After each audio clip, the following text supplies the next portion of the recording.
Assalamu alaikum. This is Heather Riaz, your course instructor for Object Oriented Analysis and Design. This is lecture 1, and in this lecture we will cover an overview of object oriented system design development and object spaces.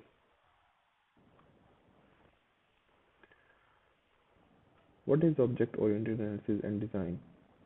Object oriented analysis and design is a popular technical approach for analyzing, designing an application system or business by applying the object-oriented paradigm and visual modeling throughout the development life cycles for better communication and product quality.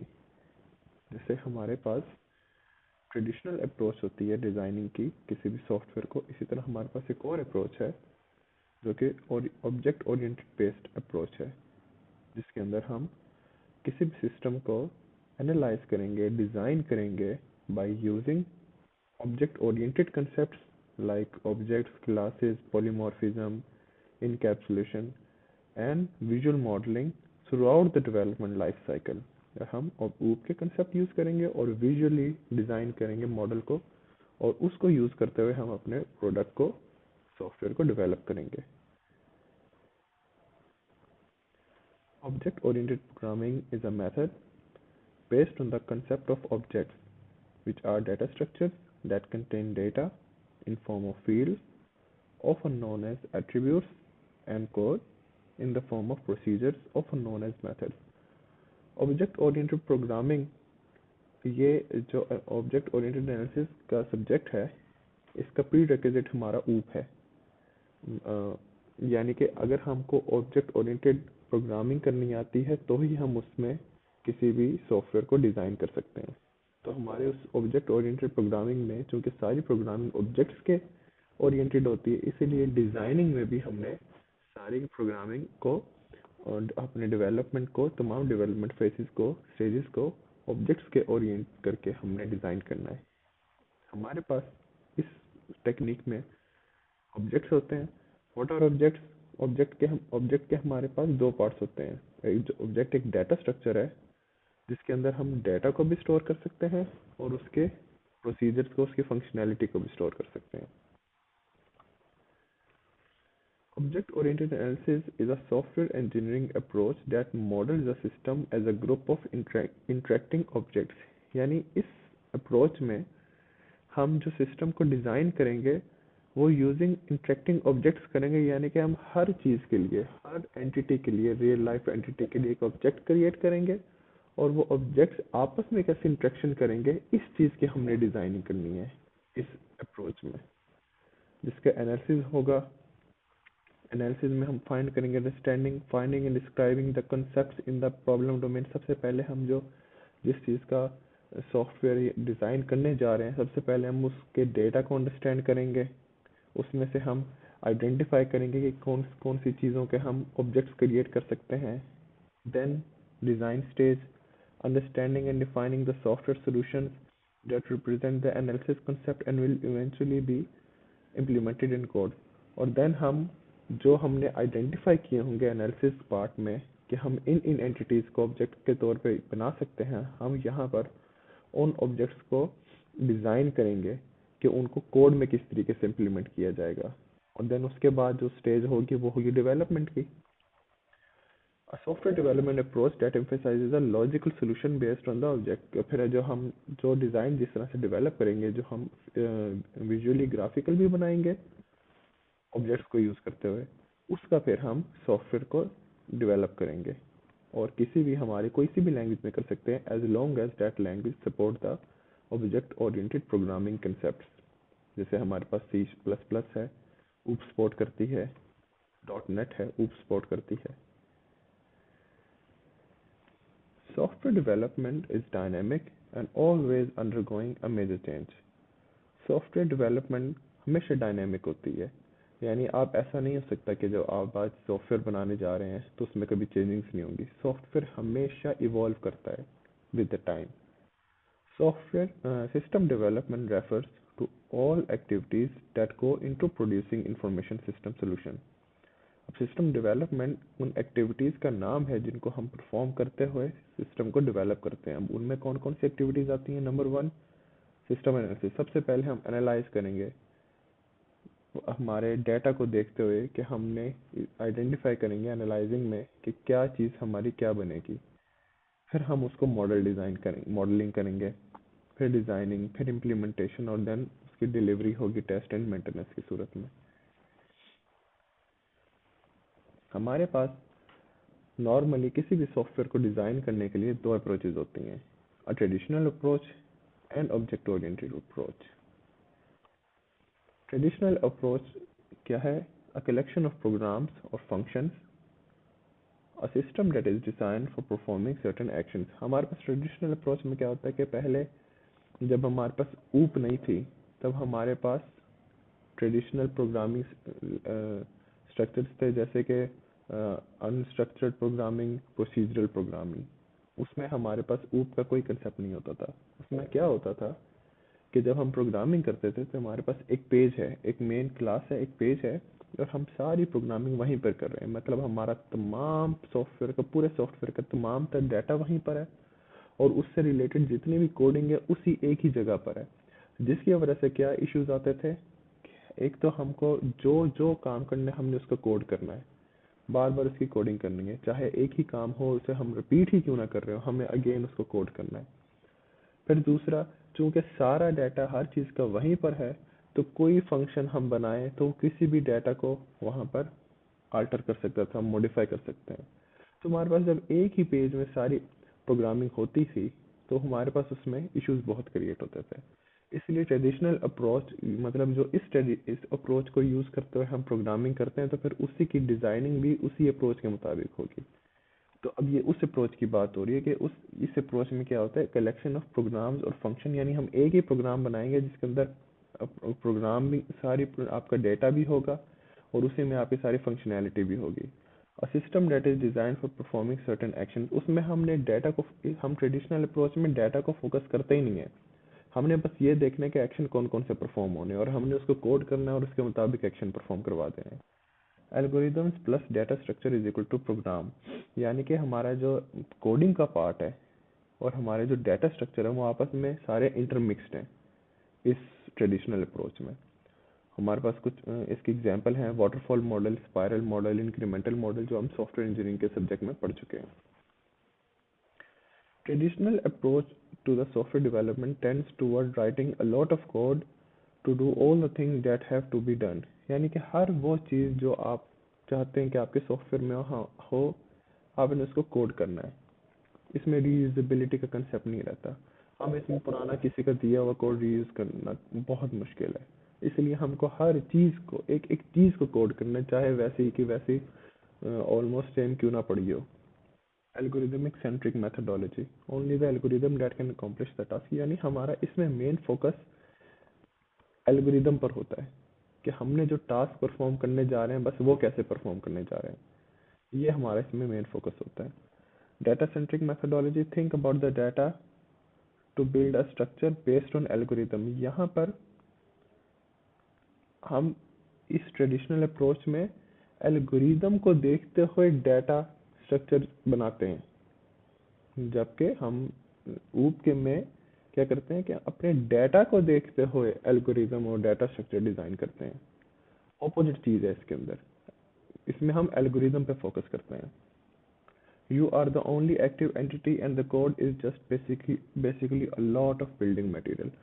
हमारा जो ये programme बनता है traditional approach में, ये real life के close नहीं होता, बिल्कुल भी रियल लाइफ एंटिटीज हम उसमें इम्प्लीमेंट नहीं करते। इसकी वजह से हमारा एक ही जगह पर सारी कोडिंग होगी और बेइंतहाशा कोडिंग बिल्डिंग मटेरियल्स, यानी कि बिल्डिंग मटेरियल से मुराद कि वो फंक्शनैलिटी जिसने कोई फंक्शन परफॉर्म करना है वो सारी एक ही जगह पर होगी और परफॉर्मिंग की सिंपल वन ही एंटिटी होगी और वो होंगे हम। ऊप में क्या होता है? द ऊप development offers a different model from the traditional software based on the functions and procedures. Software is a collection of discrete objects that encapsulate their data as well as the functionality. ऊप के अंदर हम हर programming जब करने जा रहे हैं तो हम सबसे पहले डेटा को अंडरस्टैंड करते हैं, सबसे पहला स्टेज हमारा ऊप के अंदर होता है कि हम डेटा को अंडरस्टैंड करते हैं, उस डेटा को एनालाइज करते हैं और इस डेटा के अंदर से हम ये आइडेंटिफाई करते हैं कि कौन सी चीज़ हम एक सेपरेट मॉड्यूल के तौर पे बना सकते हैं और जिनको बाद में हम कंबाइन करें। अब जैसे अगर आप एक यूनिवर्सिटी का सॉफ्टवेयर बनाने जा रहे हैं तो उसमें आपने देखा कि यूनिवर्सिटी के सॉफ्टवेयर में स्टूडेंट एक एंटिटी है, टीचर एक एंटिटी है, ठीक है, मैनेजमेंट स्टाफ एक एंटिटी अलग है, ठीक है। तो यानी स्टूडेंट से रिलेटेड कुछ प्रॉपर्टीज भी होंगी और उनसे रिलेटेड कुछ फंक्शनैलिटी भी होंगी, टीचर से रिलेटेड होंगी कुछ फंक्शनैलिटी और प्रॉपर्टीज, ठीक है। ट्रेडिशनल में क्या था, ये सारी चीज़ें हमने एक ही जगह पे लिखनी है, एक ही जगह पे करनी है। लेकिन ऊप में क्या है, क्योंकि स्टूडेंट एंटिटी और टीचर एंटिटी डिफरेंट है, दोनों के फंक्शनैलिटी डिफरेंट है, दोनों के एट्रीब्यूट्स डिफरेंट है, इसलिए हम इसको सेपरेट सेपरेट कोड करेंगे, ठीक है, और उनको इनकैप्सुलेट कर देंगे एक ऑब्जेक्ट में।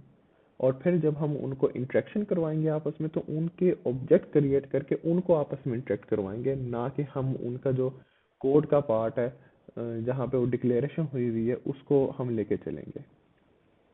तो यहाँ पर हमारे पास इनकैप्सुलेशन का फंक्शन कंसेप्ट यूज होता है। Each object has attributes and methods. Her object, जैसे स्टूडेंट का अगर ऑब्जेक्ट है तो उसमें उससे रिलेटिव उसकी प्रॉपर्टीज होंगी, जिसमें उसका नेम, रोल नंबर एक्सेट्रा होगा और उससे रिलेटेड कोई फंक्शनैलिटीज भी होंगी। Software by building self-contained modules or objects that can be easily replaced, modified and reused। ऊप में सबसे बड़े एडवांटेजेस क्या हैं कि हम जो हमारे मॉड्यूल्स हैं हम उनको इजीली रिप्लेस कर सकते हैं, उनमें मॉडिफिकेशन बड़ी इजीली कर सकते हैं, और अगर हमारे रिक्वायरमेंट के मुताबिक कोई बना बनाया मॉड्यूल है तो हम उसको इजीली अपने न्यू कोड के साथ अटैच कर सकते हैं, रीयूज कर सकते हैं। Objects grouped into a objects grouped into class and objects grouped into the class and objects are responsible for the itself। यहाँ पर क्या वो बात कर रहे हैं कि जो हमारे ऊप के कंसेप्ट के अंदर ऑब्जेक्ट्स बनते हैं वो रिस्पॉन्सिबल होते हैं तमाम functionality related to the entity. यानी जिस एंटिटी का ऑब्जेक्ट बनाया जा रहा है जैसे स्टूडेंट का, तो वो ऑब्जेक्ट, उसका जो ऑब्जेक्ट बनाया जाएगा क्लास से, वो रिस्पॉन्सिबल होगा कि तमाम फंक्शनैलिटी जो हमने परफॉर्म करवानी है स्टूडेंट की, उसके लिए और कोई ऑब्जेक्ट रिस्पॉन्सिबल नहीं होगा।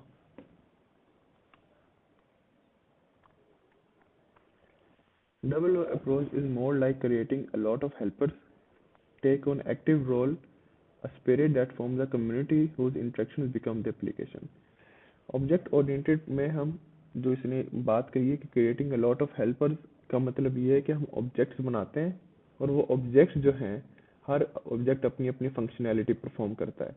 यानी हमने अगर सॉफ्टवेयर बनाने जा रहे हैं तो एक हेल्पर हमारा होगा, स्टूडेंट का ऑब्जेक्ट होगा, एक हेल्पर हमारा टीचर का ऑब्जेक्ट होगा, एक हेल्पर हमारा किसी और चीज़ का ऑब्जेक्ट होगा, और वो आपस में जो इंटरेक्शन करेंगे वो इंटरेक्शन हमारा सॉफ्टवेयर होगा, ठीक है।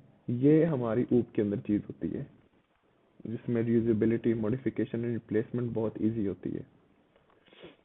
डिफरेंस दोनों में क्या है कि ट्रेडिशनल अप्रोच क्या है, कलेक्शन ऑफ प्रोसीजर्स, फंक्शन, और ऊप क्या है, combination of data and functionality. Traditional में हमारा डाटा पर फोकस बिल्कुल नहीं होता, हमने सिर्फ फंक्शनैलिटी को देखना होता है कि वो ये फंक्शन परफॉर्म करवाना है, जबकि ऊप में हम डाटा को देखते हुए फंक्शनैलिटी को क्रिएट करते हैं। ट्रेडिशनल क्या है, focuses on function and procedures, different styles and methodologies for each step of process। रूप क्या है, focuses on object class modules that can be easily replaced, modified and reused। जैसे कि मैंने पहले पॉइंट में भी बताया कि ट्रेडिशनल जो है वो हमारे फंक्शंस और प्रोसीजर्स यानी फंक्शनैलिटी को फोकस करेगा, और वो methodologies for each step of the process, और उस प्रोसेस को एग्जीक्यूशन में, यानी कि जो फंक्शनैलिटी होगी उसकी एग्जीक्यूशन से रिलेटेड जो मेथडोलॉजीज होंगी हम बस उस पर फोकस करेंगे। लेकिन ऊब में क्या होगा कि हम अगर कोई भी एंटिटी है तो उससे रिलेटेड हम उसकी क्लास क्रिएट करेंगे, उस पर फोकस करेंगे। उस क्लास में क्या होगा, हम पूरा उसका डाटा का स्ट्रक्चर डिज़ाइन करेंगे कि भाई इसके अंदर हमारा उसका रोल नंबर कैसे स्टोर होगा, उसके जो नेम है, सिटी नंबर, पूरा बायोडाटा वो कैसे स्टोर होगा। स्टूडेंट से अगर हमने कोई टास्क परफॉर्म करवाना है वो किस तरह से परफॉर्म करवाया जाएगा, तो हम उसमें ऑब्जेक्ट्स और क्लासेस पे फोकस करेंगे। ट्रेडिशनल में क्या है, moving from one phase two another phase is complex. ऊप के अंदर हमारे पास इसमें बहुत आसानी होती है, क्योंकि हम ऊप के अंदर मॉड्यूल्स में सॉफ्टवेयर को डिवाइड कर देते हैं, तो इसलिए हमारी एक फेज से दूसरे फेज में ट्रांजिशन बहुत इजी हो जाती है। ट्रेडिशनल में हमारा जो प्रोजेक्ट का ड्यूरेशन है वो बहुत हाई होता है, ऊप में बहुत कम होता है। ट्रेडिशनल में कम्प्लेक्सिटी हमारी हाई होती है, क्योंकि हमने एक ही जगह पर सारे के सारे पूरे सॉफ्टवेयर के फंक्शनलिटी एक ही जगह पर कोड करनी है, जिसकी वजह से उसमें complexity time to time increase होती है। अगर तो ऐसा सॉफ्टवेयर को आप बनाने जा रहे हैं जो बहुत ही छोटा है, बहुत ही छोटा प्रोजेक्ट है, जिसके अंदर एंटिटीज बहुत ना होने के बराबर हैं, ये 1 या 2 एंटिटीज हैं, तो उसके लिए आप ये ट्रेडिशनल अप्रोच यूज़ करेंगे, वो आपके लिए इजी रहेगी। लेकिन जैसे ही आपका प्रोजेक्ट बड़ा होना स्टार्ट होगा, उसमें एंटिटीज इंक्रीज होती जाएंगी। अगर आप खाली स्टूडेंट का बनाने जा रहे हैं तो बेशक ट्रेडिशनल यूज़ कर लें, लेकिन अगर आप स्टूडेंट के साथ टीचर को भी अटैच करने जा रहे हैं, बाकी मैनेजमेंट स्टाफ को भी अटैच करने जा रहे हैं, तो फिर आपको ऊप के पास ऊप पे जाना पड़ेगा।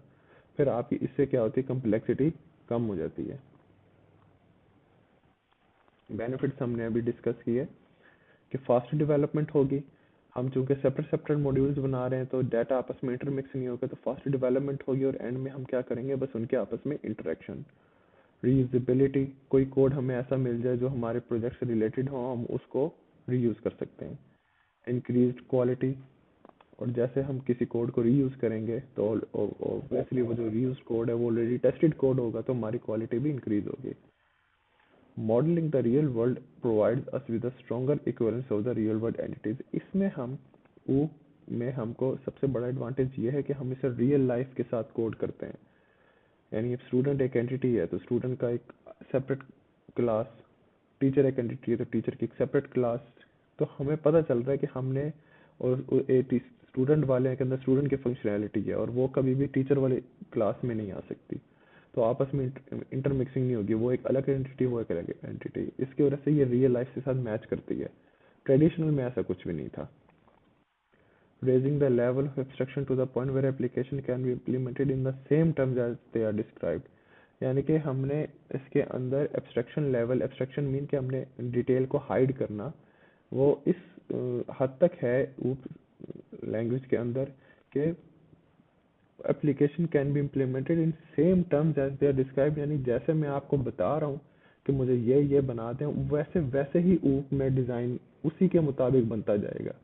लेकिन अगर ट्रेडिशनल होगा तो मैं आपको बताऊंगा कि मुझे ये चाहिए, आपने उसको ट्रेडिशनल में क्या पूरा रीडिज़ाइन करना है कि इसमें मैं इसको ऐसे करता हूँ, इसको मैं ऐसे करता हूँ। लेकिन ऊप में अगर मैं आपको क्लियरली वेल डिफाइंड सिस्टम बताऊंगा कि स्टूडेंट्स का ये स्टूडेंट की ये फंक्शनैलिटी, तो आप स्टूडेंट की क्लास में वो फंक्शनैलिटी ऐड करते जाएंगे।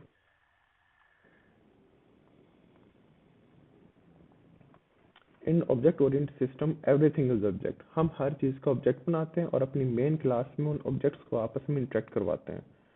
Spreadsheet, cell, bar chart, title in the bar chart, report, हर चीज़ हमारे पास ये क्या है, हर चीज़ एक क्लास है जिनके अंदर उसके उनके कोई डाटा है, उससे रिलेटेड फंक्शनैलिटी है, और हम उनका ऑब्जेक्ट बना के उसको यूज़ कर रहे हैं।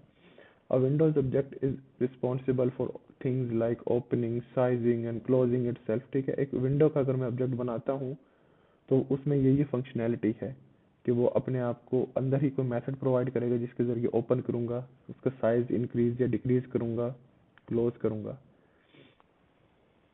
एक चार्ट का ऑब्जेक्ट जो होगा वो रिस्पॉन्सिबल होगा, डाटा को मेंटेन करेगा, and labels even for the drawing itself. ठीक है, जितनी भी ड्राइंग होगी उससे रिलेटेड जितने भी फंक्शन प्रोवाइड करेगा वो चार्ट का ऑब्जेक्ट प्रोवाइड करेगा। तो हर चीज़ के लिए हमारे पास यहाँ पर एक सेपरेट ऑब्जेक्ट होता है।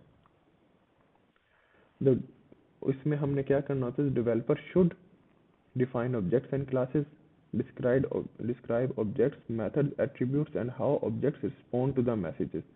अच्छा, ऑब्जेक्ट्स की जब आपस में कम्युनिकेशन होती है तो हमने उसके अंदर ये भी फंक्शनैलिटी ऐड करनी होती है कि भाई वो जब कम्युनिकेट करेंगे तो ऑब्जेक्ट्स को किस तरह रिस्पॉन्ड करना होगा।